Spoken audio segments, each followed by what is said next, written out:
What is it about abandoned places that makes them so beautiful to some people?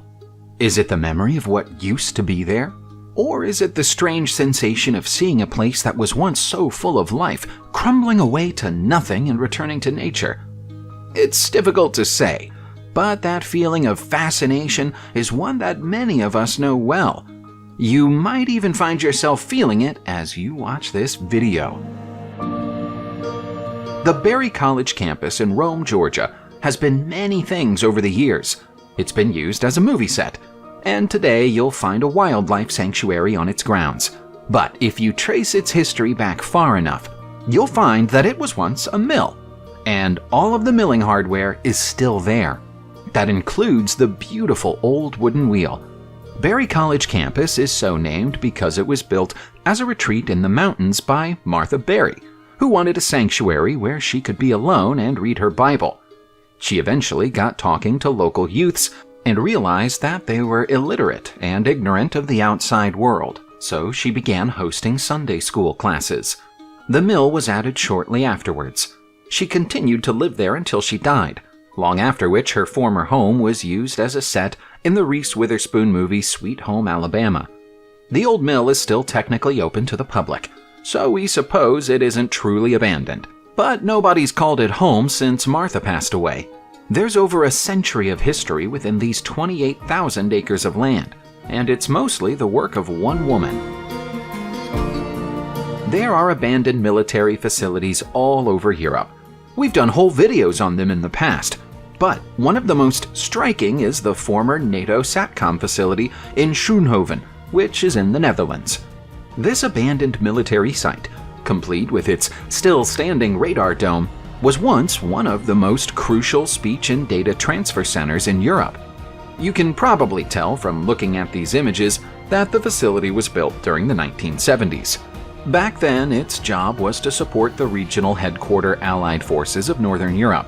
If it weren't for the massive radar dome, its many buildings could be mistaken for a traditional farm building. In reality, they're barracks, offices, and former ammunition depots. There were 18 military employees stationed here 24 hours a day, 7 days a week back when the site was operational. But it was locked up for the last time in 2005 and has been abandoned ever since. Today, there are fences around the site and warnings about the illegality of trespassing, but that hasn't stopped urban explorers from getting in and taking pictures. We guess NATO doesn't think the site is worth protecting anymore. Radio Kootwijk is in Kootwijk, which is also in the Netherlands. It sounds like this old VLF radio station ought to be named after the town that hosts it, but in fact, the reverse is true. The town is named after the radio station, even though it's no longer active. Rather than being of general interest, Radio Kootwijk was first opened in 1918 as a way for the Netherlands to stay in communication with the Dutch Indies, thousands of miles away in what's now Indonesia. It was such an enormous facility that it required a team of hundreds of people to operate it, which necessitated the construction of a town around the massive antennas so the workers had somewhere to live. Unfortunately for the workers and the station, the pace of change in technology accelerated during the early 1920s, and by 1925 Radio Kootwijk was essentially obsolete. That was almost a century ago, and to all intents and purposes, the old buildings and antennas have been abandoned ever since. They might very occasionally see some use from musicians looking for an unconventional concert venue or movie producers in search of a one-of-a-kind filming location. Smyrnik airbase in Sakhalin, Russia, is a fading reminder of the military might that the Soviet Union's Air Force once possessed. While it might be called Smyrnik, it's actually about 2 miles away from the village it's named after. Nobody knows when the base was founded, because the Soviets were very good at keeping their secrets, but it first turned up in pictures taken by Western planes in June 1962. It was noted at the time that the length of the runway was about 2,000 meters. This was later expanded by a further 500. By 1965, it was known that about 20 Yak-28P Firebar planes were permanently stationed at the airfield. By 1972, the collection had grown to include a further 17 units of this plane, plus a pair of Anatov AN-24 coke transports, and a Lusanov Li-2 cab transport. A MiG-23 interceptor regiment moved to the airfield in the early 1980s. Some of these planes are still there, rotting away inside the semi-concealed entrances to the airbase's underground facilities. It's likely that the airfield was abandoned around the time of the collapse of the Soviet Union in 1991. At some point during the 1970s, a man called Lonnie Kaufman decided he was going to create a dinosaur theme park in Apple Valley, California, USA. He had no experience of running theme parks. He hired his friend and former U.S. Air Force serviceman Gregory L. Wicker to build some concrete dinosaurs for the park. Gregory had no experience of making concrete dinosaurs. You can probably already guess where this is going. Despite building several low-quality dinosaurs out of concrete, rebar, and chicken wire on an old golf course, the park never opened. By the time the two men gave up on their foolhardy idea, they'd made about 30 mostly terrible-looking dinosaurs and scattered them across 4 acres of land. Since then, the statues have started to fall apart. Some of them have lost limbs or heads, exposing their hollow insides. That process has allowed the statues to find a purpose finally. Peer into the hollow bodies of the dinosaurs, and you might find a nest of bees, wasps, or even snakes living in the darkness. Having said that, we have no idea why you'd do such a thing. The dinosaurs are probably best left alone. The Westinghouse atom smasher of Forest Hills, Pennsylvania, was once an icon of the atomic age and a source of great local pride. Now, it's an eyesore and a local embarrassment. It should never have been allowed to get into this state. This is no way to treat the world's first industrial Van de Graaff generator. The atom smasher and the light bulb that contains it was created by the Westinghouse Electric Corporation way back in 1937. It was a statement of intent and a symbol of the first large-scale nuclear physics program ever established in American industry. Everything ran smoothly for almost 2 decades, but in 1958 there was no further use for the generator, and so it was switched off. From that point onward, it was left to rot, with no local authority or charity group willing to take responsibility for its upkeep. Someone deliberately took the bulb off its pedestal and laid it by the side of the road in 2015, in the hope that it would force the local authorities to finally do something about it, but they didn't. The act of well-intentioned vandalism just made the abandoned atom smasher look even uglier than it did before. Jazzland in New Orleans, Louisiana, had a troubled history even before it was devastated by Hurricane Katrina. The park had already failed financially once before being bought out and reopened by Six Flags in 2003. It had only been open for 3 years at that point, so Jazzland failed quickly. Six Flags struggled to make money with the park too, and temporarily closed it pending a full relaunch in 2005. They never got the chance to relaunch it.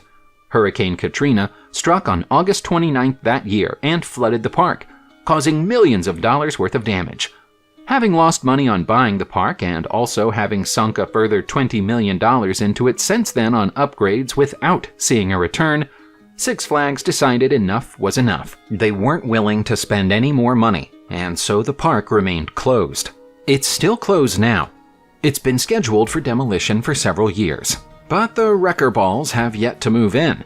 Until they do, it will remain a popular spot for urban explorers, who love to take pictures of the broken decorations and skeletal remains of thrill rides.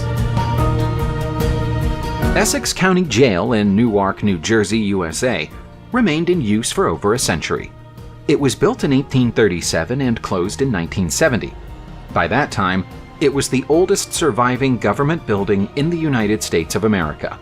Because of that fact, a belated attempt to save the building by having it added to the National Historic Register was made in 1991, but it was too late. The building had been neglected for more than 2 decades and had effectively begun to demolish itself. Back when it was shiny and new, Essex County Jail contained a greenhouse, garden paths, and courtyards for the use of well-behaved inmates. They were positioned in full view of the cells in the hope that their existence would inspire some of the unrulier inmates to do as they were told in the hope of being allowed access. Somewhat ironically, people moved in after the prisoners moved out. The prison became a haven for the homeless, who gathered in the abandoned cells for warmth and protection from the elements. This still goes on today, despite the fact that floors have collapsed and skylights have caved in. In 1871, the Continental Kautschuk und Güterprecher Company was opened in Hanover, Germany. The building and the business inside it would later be better known to its international partners as the Continental Rubber Works of Hanover-Limmer. It was an enormously successful business, but it took a dark turn during the Second World War. Continental was chosen to perform research on new kinds of synthetic rubber to support the German war effort in 1944, and used prisoners from a nearby concentration camp as slave workers. The site was eventually hit by Allied bombs, and production ceased until after the war. It never quite returned to its previous capacity or prestige, but persisted for over 50 years before finally ceasing operations for good in the year 2000. Demolition work at the site began in 2007, but was halted for unknown reasons, and so now the former factory exists between the two states. Parts of it, like the enormous chimney, still remain standing after defiantly avoiding the Allied bombs and the efforts of the demolition workers. There's now talk that a housing development will eventually be built here. Staying with the theme of abandoned locations in Germany that were used by the Nazis, the next place we're looking at is the Heidelberg Tingstätte, also known as the Heidelberg Tingsplatz. It's a Nazi-built amphitheater built on a mountain site specifically chosen because of its connection to various German cults of the distant past.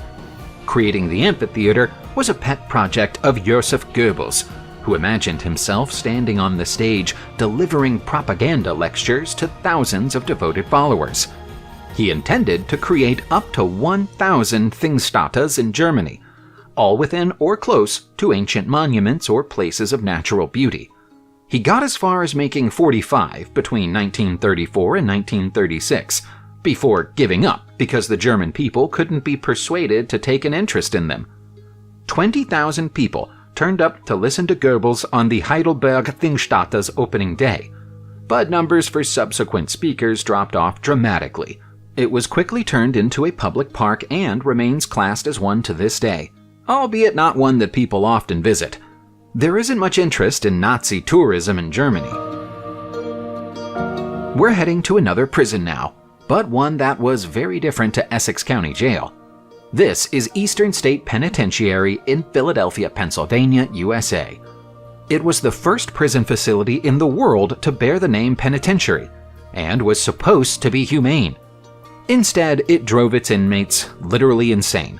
Designed by a well-meaning group called the Society for Alleviating the Miseries of Public Prisons in 1829, Eastern State Penitentiary had private toilets for each inmate, a guarantee of 3 well-cooked meals per day, and individual exercise areas.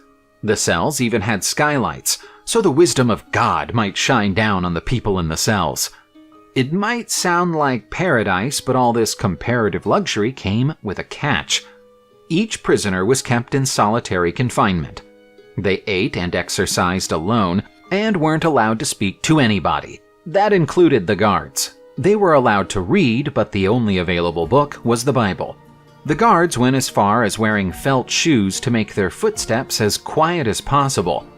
The prison was silent, and in that silence and solitude, men lost their minds.